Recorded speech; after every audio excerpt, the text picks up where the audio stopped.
Amen. All right.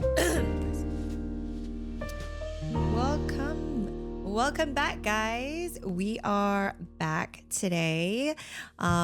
We were just thinking, what are we going to talk about? But we thought, well, we should continue the whole infertility talk and testimony because there's just so much to unpack there. And thank you guys so much for the overwhelming love and support we received on that podcast in that episode. It was really encouraging just to see that, people were being impacted and just encouraged by our story. And, that's really what we're here for. I mean, me and Stacy were not biblical scholars, though we really strive to be, just in our own personal studies, though we do go to Bible college, but we're not actual scholars, though hopefully one day we do become one. But we're just really here to share our testimony and testify of just all the wonderful things God has done in our lives, and hoping that, our story would encourage you guys out there. And so that's what we're here for. But with that being said, let's get started. I always have to do that. So last time we were talking about infertility and IVF, and I feel like there was just so much to unpack there, and there's still so many questions that people have, and so many things I want to talk about on that subject. But we also thought that it would be really beneficial to talk about miscarriages, because I think that's something that I feel like almost there's just, I don't know any moms that haven't had a miscarriage. Like, if you haven't had a miscarriage, then you're really fortunate and blessed, but it just seems like it's part of the getting pregnant routine. And just so many women around the world have had miscarriages, and some of them very traumatizing, and some of them still haven't fully healed or recovered from their miscarriage. And so we just wanted to talk about our experience and, hopefully open just a platform where we can share our thoughts about it, and maybe that would encourage you guys. And if you guys have any questions, please feel free to email us and reach out as well. I've had two miscarriages, and both of them very not as traumatic as I think probably Stacy's, which she's going to share. But I was just thinking about our talk this week, and I was really praying about it, and the question really was pressing on my heart, because I honestly didn't really know, do miscarried babies go to heaven? That was just something that I was really thinking about. And I really asked the Lord, I'm like, God, I feel like they do. I believe that they do, but I really wanted God to impress onto me like the real truth, because there's some miscarried babies that miscarried at 6 weeks. And then there's like stillborn babies. And then there's miscarried babies who are miscarried at 4 months Yeah. And, there's so many different arguments on the spectrum, and I think it kind of all ties into the whole abortion talk too, and why some people think it's okay, because they don't really think that, It's a life. It's a life at 6 weeks. But all this to say, I came to the conclusion that it absolutely is a life at conception. And so we're just going to dive a little bit more into that today. What do you think? I mean, do you think that miscarried, just your personal, take on it? Do you think miscarried babies go to heaven? There's definitely no verse in the Bible that says miscarried or aborted babies go to heaven. But the Bible does give us these like implicit and explicit hints. Yeah. And, in Psalms 139 or multiple times, the Bible mentions how God knit us in the womb. Yeah. Meaning like he planned for us. He had a purpose for us. He had a design for us, even in our mother's womb. Yeah. And just like you said, when there's conception, there's life. And God considers all life, and they either go to heaven or they go to hell, right? Yeah. And knowing that God is a just and merciful God, a baby who is unborn clearly cannot make a choice of salvation, or they don't even have the chance to. Yeah. So I personally believe they definitely go to heaven. Yeah. Because just by those two truths. Right. Right. So absolutely. And Psalm 139, like you said, when King David said, you have knitted me in my mother's womb, which is definitely like God has his hand on the child, even in the womb when he's creating them. Yeah. But I was watching this, I was like researching into it, and I came across this one pastor who brought up an excellent point, and he was talking about, the story from Luke 141 when Oh, Elizabeth and John. Elizabeth and John. Elizabeth and John meet Mary and Jesus were there in the womb. I was right? just thinking about that driving here. And it's crazy how like I never thought about it like that. Like that's it's so only true. in Luke. Yes. In the Gospel of Luke where like John leaped in the womb. Yeah. Like when he met Jesus. Like exactly. even in the womb. Like he's not even an infant yet. Yeah. And there was something spiritual, like a spiritual encounter that made him leap. Like a spirit-filled response as to what he felt from Elizabeth's womb in response to encountering Jesus through the womb, which is really interesting. It's mind-blowing if you think about it, that right? means there's a spirit in the womb. Yeah. Yeah. And it's so crazy. I started thinking about, wow, how people don't think it's life because it's just a cluster of cells. But those clusters of cells is actually like a human being that has a spirit and that God has a plan for, regardless of what mother's or father's intention was. Yeah. I mean, now we're on the subject of miscarriages, like to talk about how abortion is just is not killing, and it's just a cluster of cells. Like, it's like, why do you weep or why do you grieve when you have a miscarriage then, if it's just a cluster of cells? I know. It makes me go through that rabbit hole of like, how can you, like, why do you have a baby shower? Yeah. Or why do you attend baby showers if you think that abortions are okay? Yeah. And why do you grieve if you have a miscarriage? Or why would you feel sorry for someone who did have a miscarriage? Yeah. Yeah. So I think it's just amazing how God created life and how although we don't see the purpose of, some people may not see the purpose of babies, God did. God had an intent and a purpose for a child. So so going back to the question, for sure there's like a eternity for babies. Yeah. So I think about, I never really thought about it like that, but then when you really think about, wow, the day I go to heaven and the gates open, you're gonna see your miscarried babies there. Yeah. And I've heard if you listen to some people's testimonies where they died and they went to either heaven or hell, I've heard some testimonies where they're like, I've seen aborted babies, but they're not at that age of like, they're not like a little cell. Sometimes people see their parents, but they're not like super old. Yeah. Because there's no age in heaven. Yeah. So it's just crazy. I don't like it. Our imagination can get wild, but maybe there are miscarried or aborted babies are like at a, at a specific age. They're all like in their 30s. Yeah. Yeah. I don't know. Like it's, who knows, I guess we'll find out when we get there. It's pretty wild, but yeah, I was just thinking, man, because, as I shared last time, I had abortions when I was a teenager. And, I had such a struggle like becoming pregnant. And then I think about, well, I have one son, but if I'm like spiritually minded, I've got children in heaven, which is really mind blowing. Yeah. Like when I really think about it, I never really thought about.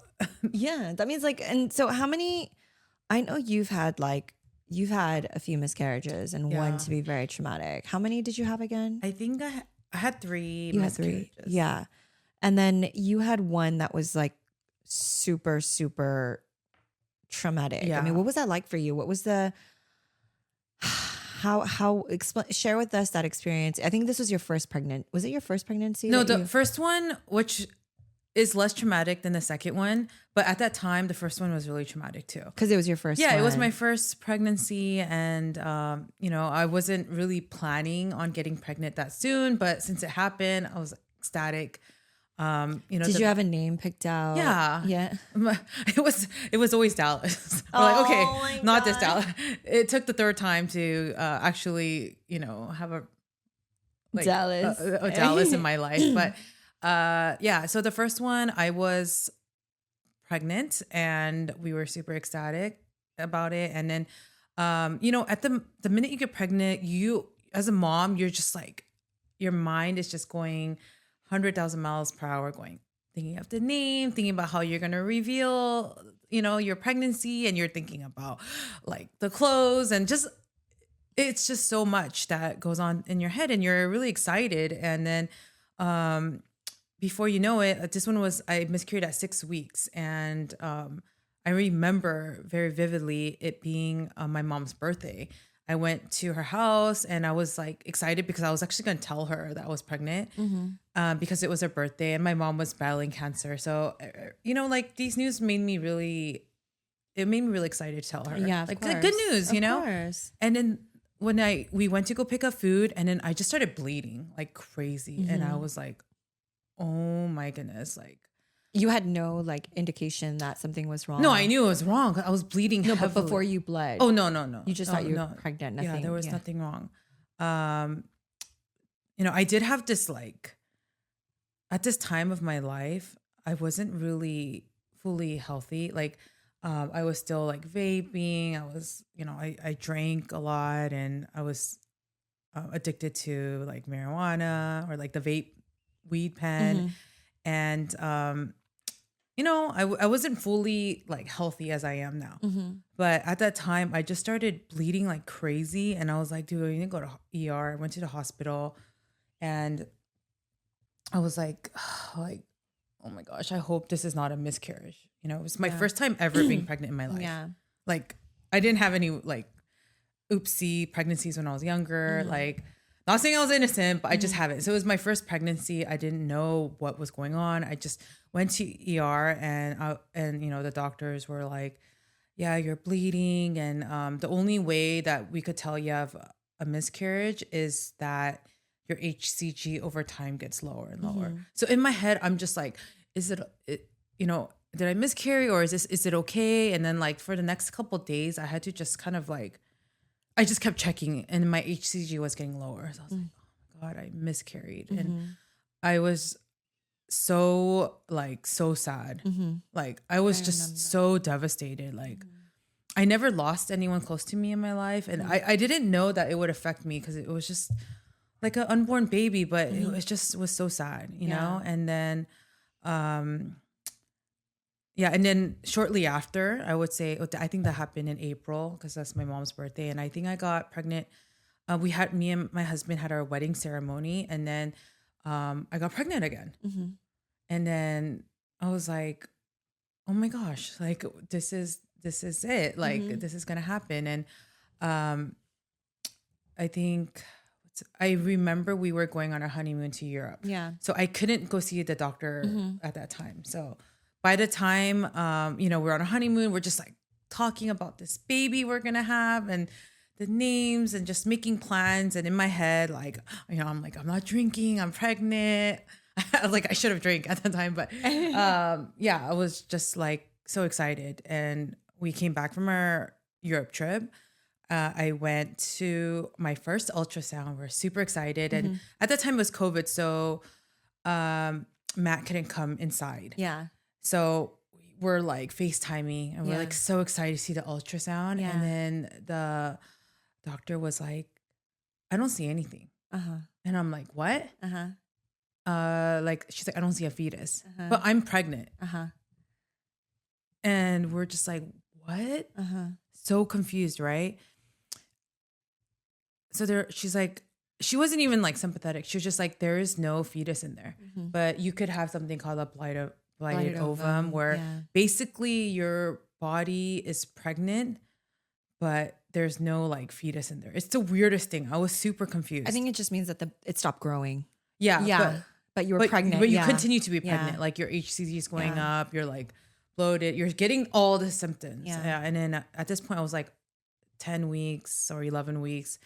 And then they're like, you either have to miscarry naturally or you have to go get a DNC. And I don't know. That was traumatizing because like I didn't know how to like process all of that. Like what do you like? What do you think? Like, it's not even a full on baby in there, and you're like super like devastated over.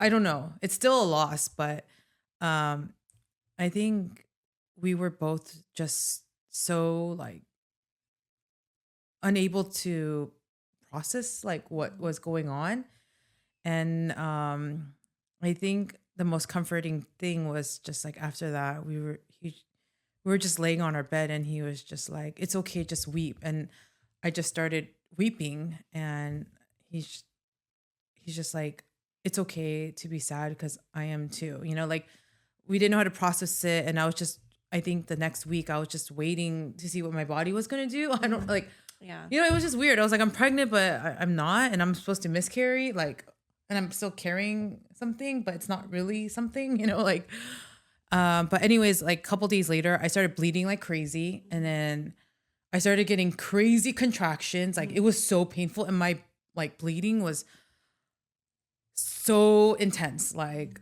and to the point where I couldn't handle the pain anymore. And I'm a person that can handle a lot of pain, but it literally felt like birth contractions, if I could imagine what that was. And then I went to the ER. You know, at this point, I'm like shaking because I'm in so much pain. They take their sweet time putting me on a bed. And then finally they gave me morphine. And then I'm like, okay, I feel a little bit better. And then I started getting nauseous from the morphine. And then they're taking me to ultrasound. I'm still bleeding like crazy. And to find that like I'm miscarrying. And then that whole night, there's just these two women doctors that are just casually like doing a DNC on me. Like it's like this large metal instrument. They're like scraping all the bits of pieces out, and it was so painful. It literally felt like it was like hours. Like I think this is the middle of the night at this point. Hours. They're like, we can't stop the bleeding. I don't know. It was just every time. Why didn't they put you to sleep I to was do that? so confused. I was like, am I supposed to be awake for this? Because I had no. a DNC and I was not awake. Oh for no, that. I was awake. And they were like, oh, we're going in again. Like it felt like every time they put that thing in, I was like embracing myself. My body was just so exhausted from the pain. Like, why didn't they put you to sleep? I don't know. I'm so confused. Is it because you were bleeding? Yeah, and then they put a catheter on me, and then like they're like, we can't stop the bleeding, so they had to put like medicine like up my rectum. Like it was just like I just felt like someone was just like fondling with my body all night, and like no one was like, oh, are you okay? No one was doing that. I was just like, what is going on? You know, like, and they're like, we can't stop the bleeding, and then finally, I think maybe at like 5 in the morning, like it was literally all night they were doing this, like scraping out all this tissue left over from my pregnancy. And I finally got to sleep like an hour or two. I woke up in a puddle full of blood. Like I just woke up because it was so uncomfortable and so bloody. I was like, is this like a nightmare? Like, I don't know. And then the morning nurse, charge nurse came in and she just looked at me. She's like, are you okay? You went through a lot. And I just started weeping because I was like, I don't know what happened to me right now. Like, and then I was like shivering because I was like hungry, cold, like traumatized.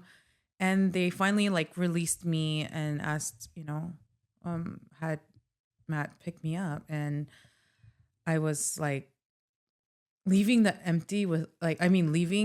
hospital like empty-handed. Like I went through this most traumatizing moment. And by yourself. By myself, and have no baby with me. Like, so that was the second miscarriage situation. And that one was a lot further down. I was like pretty much going into second trimester at that point. But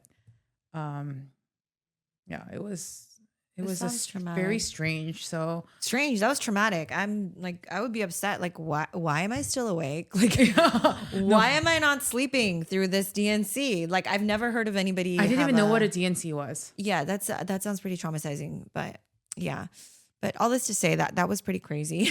I'm sorry if it's TMI, but I mean, that's what it was. Yeah.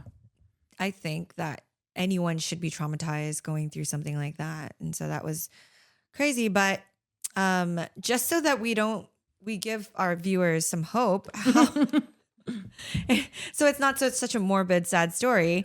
How long after that, like, did you actually have the real Dallas? Oh, I got pregnant. Oh, God is so good because we ended up buying our first home, I think March, April. So, like, and also my sister and I, through my mom, she passed of cancer. But at that time, she was still battling cancer. We're like, we don't know how much time she's going to have. So we threw her this huge like birthday party at my new home. Like there's a living, like a center there, the beautiful like area you could rent out. And then I got pregnant. I was pregnant at that time. Like that exact same, it was like God redeemed that traumatic first miscarriage. And then I was pregnant by her the next birthday. How many months after that traumatizing? I think it's like seven, 8 months. How did you feel like after that second miscarriage? I mean, what were you thinking? Like, were you like wanting to get pregnant again? Were you like lack of hope? Like, how did you process that? Like with God?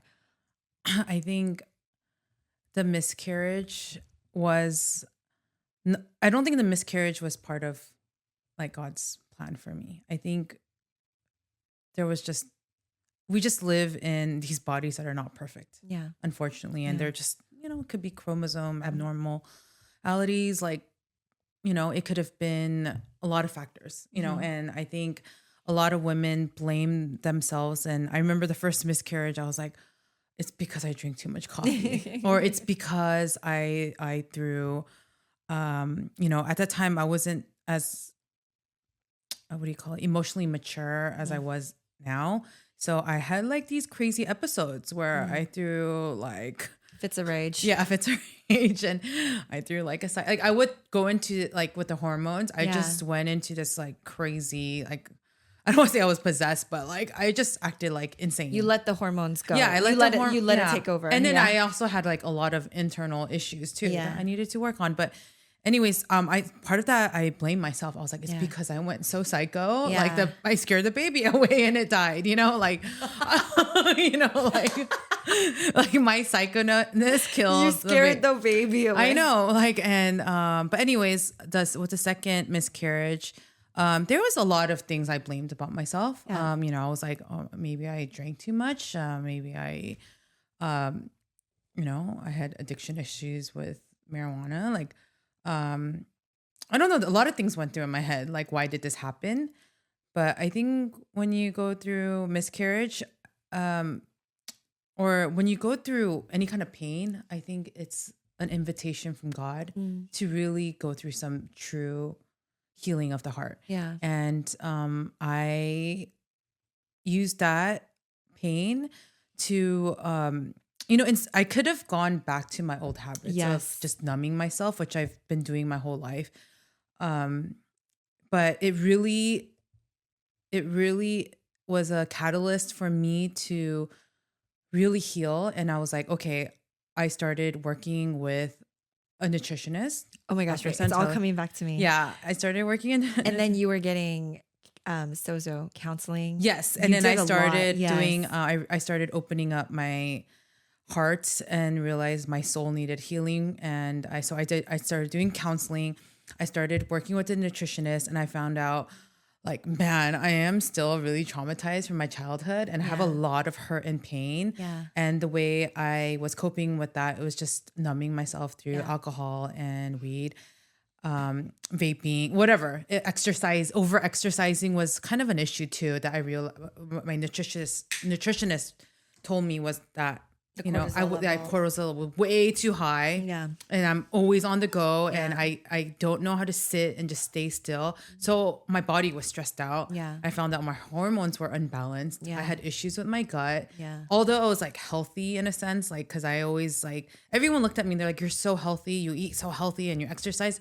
But that was kind of like my idol too. Yeah. So it was not in a healthy way I was doing that. Yeah. So I was always working out too intensely, like all the time. Yeah. So my body there's flight and fight mode. I was always fighting. Yeah. So your cortisol level. Yeah, my cortisol levels were insane. And, even with my body, like, I have like, my parents were both diabetic. They both had cancer. Like, so also genetics wasn't really in my favor. So I had to work with my body to get back in a healthy place. Yeah. That's fit for my body. Yeah. You can't always listen to other people's advice on what worked for them because everybody's body is so different. Yep. Some people like, you need to get your cortisol up, like get up and, go do some HIIT workout. For me, it was like, calm down, like sit down and know how to like for me, I did a lot of, I used to do a lot of yoga and, maybe that could be just like a false like way of finding peace. Yeah. I think it's good, the stretching part, but as a Christian now, I don't do yoga. Like I do stretching. I love core power yoga. And I always want to go know. back. It's so fun, but it's just the whole like certain poses and how it worships certain gods. And I'm like, I'm right there with you, sister. I miss it so much. So sometimes like I'll hop into like I don't call it yoga class, but I'll just stretch, I'll just go and be I'm like, I'm not doing savasana. I'm not doing all these crazy poses, but I do need to like just sit down and stretch, and it doesn't have to be yoga. But at this time, the nutritionist really challenged me about the vaping. She's like, we could do, so I did this whole cleanse. Like we cut out gluten, we cut out dairy, we cut out soy, we cut out alcohol, like everything. Like I just did a whole cleanse, and then it was hard. And Amy on, knows, like my face just broke out in like oh my God, because all these toxins were coming out of you had acne, which you never had. Yeah, it wasn't even acne. It was like crazy. Yeah, I got crazy. Like I have pretty clear skin. Like I don't struggle with acne, but my face But you did have acne that time. It was so weird. It was like more than acne. I don't know. But anyways, all these toxins were detoxing. Really eating whole foods. Yeah. And then really learning to listen to my body. Yeah. And the vape. Okay, addiction. we got to do an episode on me and Stacey's vape addiction and how we overcame it. It was one of the hardest things, right? Oh my gosh, the vape. She's like, I was doing all this, and then I would throw the vape away. I'd buy another one and throw it away. And then I finally was like, to the choir. She's so expensive. This holistic nutritionist doctor is not cheap. But I was really like committed. I was like, you know what? I know I want to get healthy, and I know there's issues with my body. So I'm really going to commit to this. And I had to be honest with her. I was like, I vaped, and she's like, okay, look, I don't want you to spend all this money and do all these programs and cleanses, which is pricey too. And with the vape, it's completely useless. Like she's basically saying like, I don't want you to do this and You're just for a waste. Yeah. Not just waste money, but like waste your time, your effort. And like, she's like, I believe that you can get healthy. Yeah.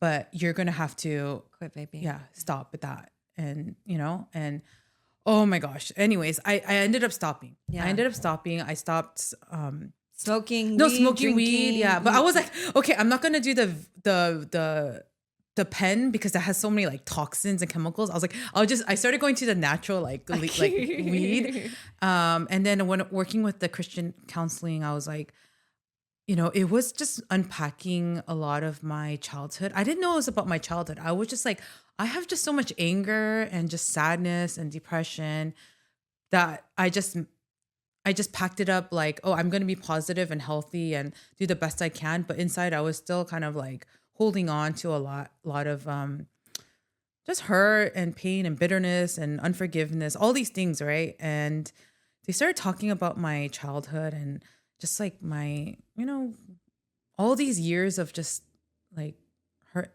and pain and trauma that I carried inside. And the way I coped with it was to just, like through my addictions, like vaping again and alcohol and partying, whatever. But over time, like I kind of got like delivered in a sense. But at that time, I felt it was multiple sessions. It's not like it happened at once, but over time, I was like releasing these things to God. And I felt like I was able to walk so much closer with God. Because at that time, when I'm living in sin, living in addiction, you can't really fully like live in freedom with God, you know? Exactly. So I was like, I don't know why, like, I'm so, like, I can't get closer to God. But I realized it was because like there was all that baggage inside of me.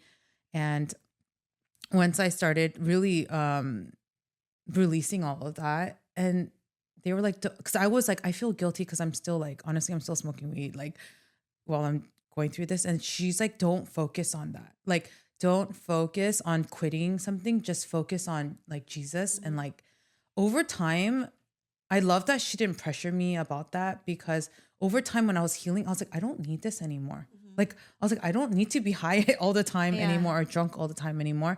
So, you know, I loved how God got me pregnant at that, right after that, because then I couldn't drink and smoke, and it helped me live a like new lifestyle. You know, it's actually very interesting as you're talking. It's all coming back to me because I remember when all of this is going down. So basically, after your second miscarriage, it's like you went through a deep spiritual, physical, mental, emotional Everything. detoxification. It sounds like, right? Yeah. Like God like literally took you through this. All right, Stacey, we're going to detox you like 360. Yeah. Right? Because you Like head to toe, yes, inside head to toe, out, inside every out. area. And I remember those times when we would be like meeting up to work out or hike. Like every week, you would be like, I just got delivered of something or something. Did you know what happened? I just remember those. I can't remember exactly what you were saying, but I just remember those moments where you were like, this and this happened at counseling. And oh my God, I didn't know like this. And I feel Yeah. like 20 pounds is lifted off of me. And Yeah. I just remember that. But the more interesting thing and fascinating thing as you're talking is that even though it's so funny because you say that I don't think God intended for the miscarriage to happen, like you said, right? But you know, Romans 8:28, which is your anthem, that Yeah. he works all things for good and for those who love him, right? According to his purpose. And it's so interesting because it's almost like God knew that like he cares about our children, right? And I remember there was a study done before that I heard about where it said that if you have addiction issues, like let's say if you have addiction, in your DNA, that specific addiction, it's actually tied to your DNA and you can actually like pass that on to your children. So interestingly enough, that's why people who have like come from alcoholic parents, then the children become alcoholics. Yes, it's also environmental, but there's a study that says it actually is like tied to the physical DNA traits, right? And so when you think about that, it's like very interesting because God was like, I'm going to give you a baby and I'm going to give you like a healthy family. But first, hold up. Yeah. Like, I'm going to detox you first, like everything. And he Yeah. completely delivered you.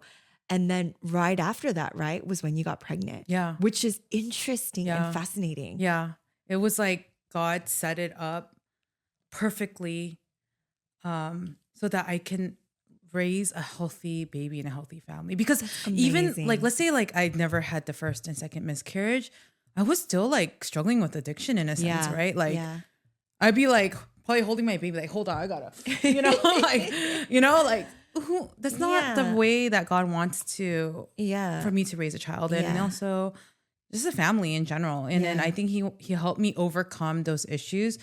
Like, not that he forced me, but he really put me in a corner because he loves me and I'm his child and he disciplines his children. Yes. Right. So I'm so glad that he did that in looking back. But at that time, I was in so much pain. And because when you have a miscarriage, you are grieving a future and a reality that never happened. And that's what you're sad about. You know, and you can't see hope because you're just kind of, you know, scarred from what just happened. Yeah. You know, and I knew like, one day that I probably would have a baby, but in that moment I couldn't see the joy and the, you know, the future at that time. But, you know, at that point I had no choice but to keep moving forward, right? And being like, okay, what do I need to do to make myself better? Well, I think that people, like you said, people always have a choice, right? And so like that is such a traumatic experience. And whenever people go through trauma, they either go two ways. Yeah. They can either go with God or they go rogue and then they start drinking and partying and they find other things to fill themselves to cope with the pain. But I think in this situation, you chose the right path, which was with God, and you cling to him and you were like, you know what? Because I feel like that's where a lot of people go wrong. Yeah, You because know? you either get better or you get bitter. Yeah, and you get Yeah. worse, you know? So Yeah. you and got to so- make a choice at Yeah. that moment. And I think that God knew I was going to choose him. Yeah. And I'm so glad that he put my husband in my life, because I don't think I was like, honestly, I wasn't like super healthy when I met my husband. And I always say like, you should be, I always recommend people like, you should be the best version of yourself when you meet your spouse, because Yes. it's just going to set you up for a better marriage. But I'm Yes. glad that God put him there strategically, because he was really like my backbone and my rock at that time. And I think at that time, what I really needed was for someone to love me through this, because I was like, I'm stuck, but I want to get better. Yeah. I don't know. This all goes back to the dating episode that we had, guys, finding Mr. Right. This is why you need to pray for your husband. Yeah. And I love what you said about, being the best version of yourself when you're intending to marry or you find your spouse, because I find that people, who are broken or they didn't take the time to work on themselves when they meet their spouse. A lot of times I think when you're unhealthy, you don't really know if you're making the right you're not really making the right decision, because you're not at the best place. You might be high or drunk, like, I mean, I still had a little discernment when I was drunk and high, but it was, not my best moments. No, clearly, I mean, I think clearly you did have discernment, even though you were struggling with some sort of addiction, because you clearly chose a really good man. But I think that's all this to say, because you've always prayed, from what I know. Yeah. What I remember, you would always pray for your future I was husband. like, God, I know I'm like addiction issues, and I know I can't let go of this, but can I please give me a good husband? Please give me a good marriage. I think that's please help me overcome this, But so the miscarriages were a pivotal point of my life, because it really transformed me. Yeah. And God used that to really build my future. Yeah. And it was a turning point. Yeah, it was a turning point. And it's funny because I remember when you were going through that, and not that I wasn't empathetic or compassionate towards you, but just on the other side of somebody who wasn't able to get pregnant, it was still I was still very envious in some sense that you were actually getting pregnant, So it's and it was very weird, because it's like, I knew you were sad and I knew you were grieving and I wanted to be there for you. And I don't even know if I said the right things, but I just remember just knowing that you were going to have a baby and you were going to get pregnant again, because I was like, your body is working. Dang, you're fertile. I'm like, damn, every time I'm like, you're pregnant again? Like, you're pregnant again? I know, but I was like, oh, I lost this one. I lost this one. No, I know. But then I just knew. I was like, girl, it's just trust God's timing, because I know it's going to happen for you, because you're getting pregnant, And so just to encourage like other women out there, if you're getting pregnant and you're getting a miscarriage, your body's working. Yeah, it's actually a good sign. I mean, it's very hard. It's still hard. Yeah. Yeah. Especially the people that get like the miscarriage, like later, like when it's. Oh yeah. Or like past like, like close, 20 weeks, or it doesn't matter if even at 6 weeks, like it felt still like traumatizing. Yeah. Cause it was still a loss. It's still like it doesn't matter when you have a miscarriage. I think whether it's 6 weeks or like, 24 or 30 weeks, it's like the fact is, or stillborn, because you're still not able to hold that life in your arms. Yeah. But just knowing that life is waiting for you in heaven is also, it gives me kind of hope. Yeah. Hope to know like, oh, like, I'm going to meet that baby again. I'm going to see them again. And so that's, I think it's very life-giving. Another thing that was hard was like when you tell people and you're so excited and then you have to, that's why they're like, don't tell people after 12 weeks and until like 3 months or something. Yeah. But it's because miscarriages are common. Yeah. That's why. And it can still happen after 12 weeks, and it just sucks. Like there's no way around it. Like it sucks. Like it's really painful. But I was really so happy to finally tell my mom, because my mom worked as a postpartum nursery department as an RN forever. She loves babies. Like she purposely worked in that department because she loved babies. So I was so excited to tell her, especially that she was, had cancer, and it was just something that brought her joy. And I think that's what made her fight for Yeah. 7 years. Cause she's like, Yeah. I want to see these grandchildren grow up, you know? Oh, And I just loved watching my mom like babysit Dallas, and she just loved him so much. And she was just so, yeah, it was so cute too. I'm so glad I had that. And then she was able to meet my daughter, who is now, she just turned 1. But yeah, she was able to like see her get born, and spend some time with her until she like, she passed away. I think when she was 3 or 4 months. right. It flows 100 days right after her. Yeah, wedding. yeah, exactly. The 100 days. And my mom knew I think she knew she was dying. And she said her mom passed away when it was my 100th day. Like, Yeah. so she was like, maybe it's my turn. It's to so go. interesting because Flo looks like your mom. Yeah. A lot. It's like God gave me, like, took away my mom, but she gave me Flo in replacement. I just, you and I, we've been praying for a really long time. I think it's been years now. We've been praying Yeah. together. But I just remember whenever we would pray, even for our husbands, like your mom was battling cancer for the longest time. And I just remember you'd be like, I just pray that my mom would live until I get married. Yeah. I just pray my mom would live till I have my first baby. I just Yeah. want to pray that my mom would live to see, Dallas's first birthday. Or, Yeah. and it's crazy because God is so good. Your mom lived to see all of that and Yeah. your second baby and her 100 days. Yeah. So, I mean, what a testimony. Yeah. What a testimony. Yeah. So it was, it ended up working out for me. Yes. I have 2 babies. Now we're like, let's No, not but get- okay, but we have to go back. You have to share because when you had Flo, Oh, right yeah. before you Flo, so you had a miscarriage, right? Right before Florence Yeah. as well. So Okay, so share that.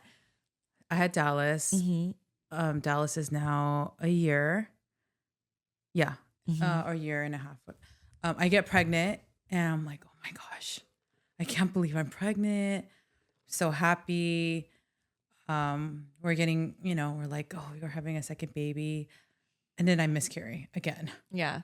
And I'm like, oh my gosh. But by this time, I would say I'm a little trained at this point. So I was sad. I was really sad, but I just knew, I was like, oh, God has something up his sleeve. Yes. Oh yeah. So what happened was I stopped breastfeeding Dallas. I got my first period. I got pregnant right away. Dude. Like literally like within a couple of weeks, I miscarried. And then the next period you got pregnant. no, before the next period, I never got my period. She never got. So 2 weeks guys. later, I got pregnant again with. Oh It's my gosh, yeah. So and then like a couple of friends who had miscarriages that didn't. They all, of course, they call me because they're like, I'm miscarriage queen, like. And I was like, I know you're sad, but honestly, I would just be worried that you don't get pregnant in a couple of weeks because that's what happened to me, and both of them got pregnant right away. I know, it's amazing. So so I mean, miscarriages are tough, but it's not the worst thing. Yeah. Because there's always hope, and I felt that means your body's working. It really does. I feel bad because when you had that third miscarriage, Yeah. I was a little bit. Oh, yeah, because you were pregnant. We're like, oh, we're pregnant together. No, but I was a little bit like insensitive, and I was just like, "You're gonna get pregnant." Like, I remember we were praying, and I was like, "Babe, I'm sorry, like, but you're just gonna get pregnant." Like, I felt bad, but I was like, "She's gonna get pregnant." No, and but- literally, you got pregnant like 3 weeks, 4 weeks. No, later. don't It even was feel bad crazy. because I was like, I probably will be. Yeah. But at that time, I was just like, oh, it still is a loss, Yeah, because it it was a baby, but Yeah. it was pretty early too. Yeah. So, anyways, that's 3 miscarriages. So I've been pregnant 5 times, and I have 2 out of 5. And you have 3 in heaven. Yeah, Yes. 3. Oh no, the second one, does that count? I don't know. It's a Yes. blighted ovum. I was like, Well, I had a blighted ovum, my second one. Oh, yeah, So, yeah, you yeah, did. and that was so my blighted ovum was an actual embryo. And if we believe that every embryo, Okay. there's a flash of light when there's a Yeah. conception that happens. Yeah. I believe that is a life. And when they transferred that into me, I was pregnant, and then literally like when we went into the ultrasound, same thing. They were like, I don't see anything. yeah, Like I had like a, what do you call that? The sac. The actual sac, but inside the sac there was nothing. And so I was like, what do you mean there's nothing? Like, Yeah, it looks yeah, like- yeah. Yeah. And so, but what I think happened was, so there was a life, there was an embryo. Yeah. It just stopped growing. yeah. It just So it just stopped Yeah, the died. development, Really, and really. then so then it, but I think that's still, Yeah. Okay. yeah, I believe so. So I actually have 5 children. So you have guys. 5 children, and your mom is with them now, Yeah. and so I mean, there's just, I don't know. I'm not trying to be insensitive to anybody who's had a miscarriage. I've had them too, but I just feel like if you're getting pregnant, that is such a good sign. And for somebody who like couldn't get pregnant naturally, it's very like, I just feel very, I don't want to say envious, because envy is it's like, Yeah, it's like a taboo word you don't want to use as a Christian, but I feel like, wow, you're so blessed that you can get pregnant, and so 좋겠다. yeah, 좋겠다. 그래도 임신이 Yeah. 되니까, Yeah. it's like, For someone who's like, I just want to have some kind of like something, like, some kind of I'm down activity. for a miscarriage. Can you just get pregnant? Yeah. But but when I look back, I mean, we could joke like this because we're like, I know. we're in the light in the end of the tunnel. Is that the right way to say it? Yeah. We saw the light at the end of the tunnel. Well, we are technically, I'm still in the tunnel because we're still. we're still fighting praying for the second child. baby. We're praying for her second child. Yes, we're praying, and we believe that. Yes, it will and you guys happen. can all pray with me too. We're hoping and praying, but I don't know. Like you said, I feel like I'm kind of like, by the time you had your 3rd miscarriage, where you're like, I'm gonna get pregnant again, and even I was like, you're gonna get pregnant again. I don't know. Like it doesn't have to be so tragic. It doesn't. It's what you make of it, but. With the 3rd, I was hopeful. I was like, oh, God, it's gonna happen. I was like, okay. I feel like that also has to do with like our history with God. Yeah, because we see like where and how God has been faithful in the past, and then we kind of get to know who He is, right? Like, oh man, like God was faithful in that, so I'm sure He's gonna be faithful this time. Exactly. Around too. That's how I felt. Yeah. I felt like, oh, God has something up His sleeve. Yeah. Like, and there's no reason to be sad. Yeah. And the turnaround time was really fast with this one. It was like 2 weeks. I was like, are you sure this soon? Like, I was like, wait, like I'm supposed to get my period. And like, I remember telling Alex, I was like, dude, she's pregnant already again. I was like, again. But I look back and I'm almost like, why was I so sad? Yeah. Because I have 2 children now, right? So I'm just giving you guys hope that it won't feel this sad. Yeah. But at that time when I looked through my, like, I think I wrote like a little journal entry and I was like, dang, I was so sad. Yeah. I was like really, really like going through it, you know? And, I was like, why was I that sad when I look back, you know? Yeah. So have some hope. Yeah. I think it's like, I look at Logan right now, and every day I just feel so much gratitude. Yeah. Because I look at him and I just, especially because even after him, we tried and we miscarried, or the embryo didn't stick. And so it just like kind of reinforces the truth that he literally is a miracle. Yeah. I look at him and I just think it's so amazing that I'm actually a mom and I get to be a mom. Yeah.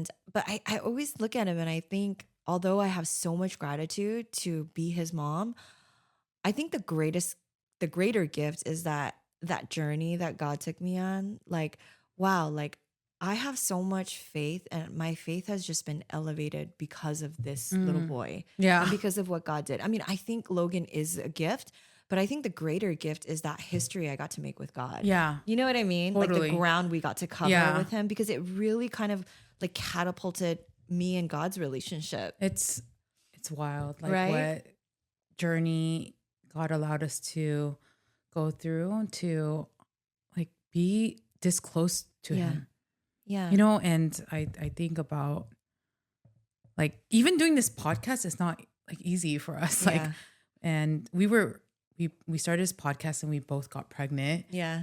But I just think about like, man, we have some like balls to do this podcast. Like we put ourselves out there, but it's because we have such an intimate relationship with God. Yeah. And we can't help but be like obedient and just share. Yes. Even if we look like a fool or not.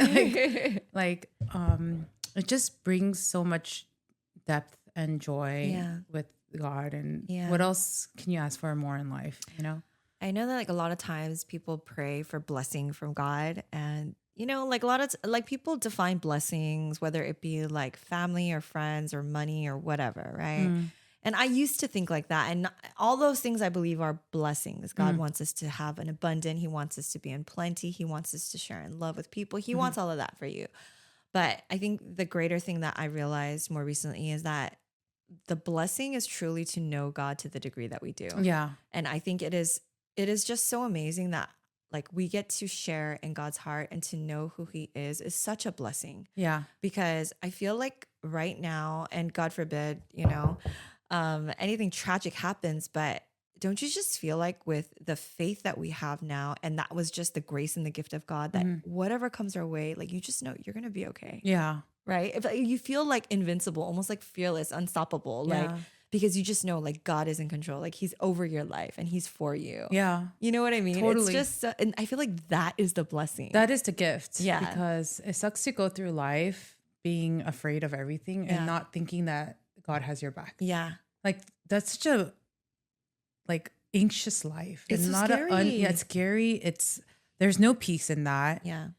And now we have this access to this like the creator of this universe who has like us in mind. Like he's watching over us. Yeah. And it's like I just think of David and Goliath. Like no matter what giant you face, like he is not like we're the ones that's so great. Like it's because our Father is behind us, always he has our back. He does.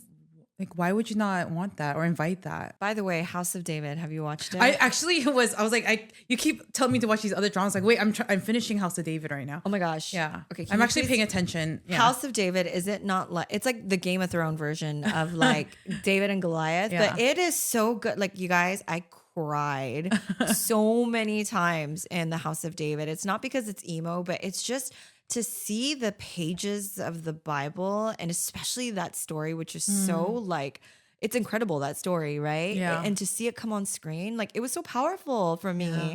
I was like bawling when David like he hit Goliath. It's like inspiring, but for me, like I was bawling. So I was like, God, you're so cool. And how like God chooses someone like so small in a sense, right? Or someone just so unqualified. Yes. And it's very encouraging. And like the only thing David did was pursue the heart of God. Yeah. It's so amazing. And even then, David made a lot of mistakes. He did. There was a lot of scandals. Which I'm hoping to see. Not that I'm looking forward to negative things happening, but I'm like looking forward to season 3. But, okay. Yeah. I forgot what season we're on, but we've been watching it like me and I can't believe you haven't. I finished it in like 2 days. Oh my God. We barely get time. Like after we put our kids down, we have to like walk my dog and then do this and errand. And then by the time we're watching it and then like 1.5 hours, I'm like, dude, I'm a knockout right now. I'm like so tired.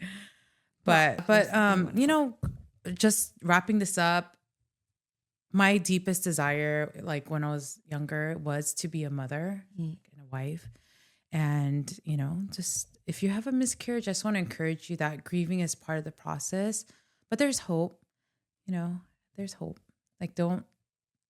Like, I would encourage you to look at this pain as an invitation from God. Amen. To really, maybe there's healing that you need to do in your heart, or maybe it could be healing of your body or your marriage. Yeah. And even like whether it's just like healing of the things that's going in your mind. Maybe, God wants you to be in a very good and healthy place, and walking closely with him will heal you. Amen. And sometimes you have to do the practical things of like maybe looking at your diet. Are you exercising? Are you telling yourself healthy thoughts in your mind? And you're just setting yourself up to be the great mother that you desire to be and that God intends for you to be. Yes. So don't look at the pain as something that is unfair, or just look at it as an invitation to heal and, become better. Amen. Yeah. Amen. Something you just said right now just struck a chord in me, but I was just thinking about just very randomly how, you think about this whole Israel thing is going on the news, but I've been going through Genesis again. And I just think it's so fascinating how God chose Abraham. Like there was no Israelites, like there were no Jews, right? But God had a plan. He was like, I need to bring Jesus manifest in the flesh so that I can die for the world and for the sins of people to save mankind, basically, right? And he was like, I'm going to pick somebody. And he picked Abraham, who was a Gentile. So there were no Israelites. He created a group of people. Like he literally created the Israelites and created the Jews so that he can come through that people. Yeah. And I was just thinking, like, you know, people could look at that story and look at Abraham and be like, well, what did Abraham do right? Or what did he do wrong? Like, how come God chose him to be the father of all the nations, right? But actually, Abraham didn't do anything. It's just who God chose, you know, to move through. And, you know, it was an unconditional covenant he made with Abraham. That means that it didn't matter if Abraham was good or bad, you know? And so when I think about that, I just think, man, sometimes, like, I think a lot of times we look at ourselves, like we look at our own lives and we think like the life that I want to build for myself, right? But oftentimes it's like there is a purpose that God has, right? And like just like how he used Abraham because he had a purpose to work through Abraham's bloodline. Yeah. You know what I mean? The same thing with like David and Goliath. Like God used David. He had a purpose for David. And it wasn't just for David to have a great life as a king. It was like God was eventually going to come through the line of David, you know? And so I just think about that. And I think a lot of times when we get sad about things like miscarriages or infertility or just, you know, money things or business or marriage problems, like those are all painful things, right? But I think when we take the time to not look within ourselves, but to start looking at God and maybe there's a greater purpose. Yeah. There's something bigger. There's something bigger. And to be a part of that is just so amazing. And I just feel like it's so rewarding in a sense too. And oftentimes, like when you look at that perspective, it kind of takes you away from the me, and the pain that you're going through. And so I don't know if that's going to encourage anyone, but that was just something that I was just thinking this morning. Like, wow, God is just so good. Yeah. Right. But anyways, can you pray for us today? Heavenly Father, we thank you so much for God, that you love us so unconditionally, and God, that you allow us to go through painful seasons at times, but you have a greater purpose. And there's something so much bigger than we can even fathom. God, I just pray for our listeners who are suffering from a miscarriage or infertility or whatever it may be, God, that you may just truly reveal to them the truth, that you may heal their body, and God, that you would provide a child in the perfect time. And God, I just pray more importantly, God, that they may know you and encounter you and experience the true and living and loving God that you are. In Jesus' name I pray. Amen.